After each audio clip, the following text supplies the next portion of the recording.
皇上让你借钱给我，你不借咱就走不成，走不成你就是抗旨。和珅的肺都要被纪晓岚给气炸了，这回他真是哑巴吃黄连，有苦说不出。可身后的老板们却不管他生不生气，全都追在他屁股后面要债。纪晓岚也表示这钱不多呀，才3000两银子。才3000两啊！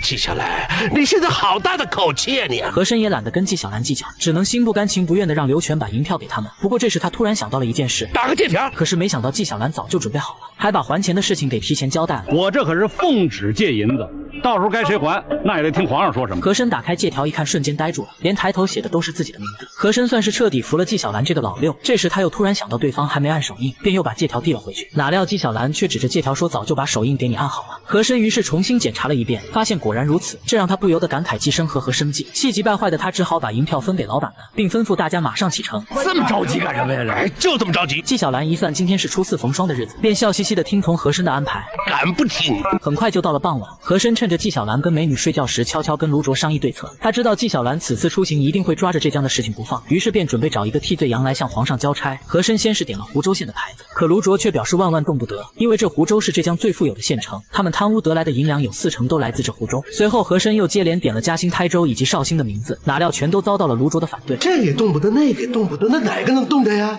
找也得找出一个来呀！啊！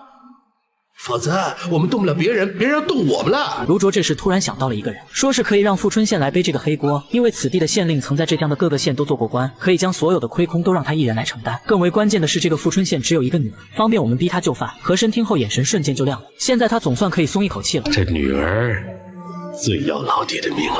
随后卢卓就立马安排手下去绑架富春县的女儿，可是没想到却被门外的小月听得清清楚楚。没过几天，这群人就展开了行动，他们趁着姚琴去寺庙烧香之时突然闯入，瞬间就将众人全都给绑架了。郭小姐有目美名，今日一见真是三生有幸，请跟我们走一趟吧。大胆贼徒，我是朝廷命官之女，你们要是逼我，我就立刻死在你们面前。谁知劫匪却反过来威胁姚琴，说你要是敢乱来的话，我们就先把师太送上西天。这让姚琴非常的无奈，只能乖乖的跟着劫匪离去。不过临走前，强盗头子还将一份信交给师太，让他将信件交给富春县令郭天，而毫不知情的纪晓岚还在那发呆。这时和珅跟卢卓悄悄走到身后，跟他商议起要事，说是卢大人想先行一步前往浙江传话，好让全省的官员都赶去杭州等候2位钦差，这样一来就可以节约不少时间，也好让2位大人及早回京复命。纪晓岚觉得事有蹊跷，便询问和珅的意见。然而和胖子却装模作样的伸出手指头计算日子，表示今天是你纪晓岚当值，所以一切都该听从你的安排。哪料老纪根本没有上当。那你看这样怎么样？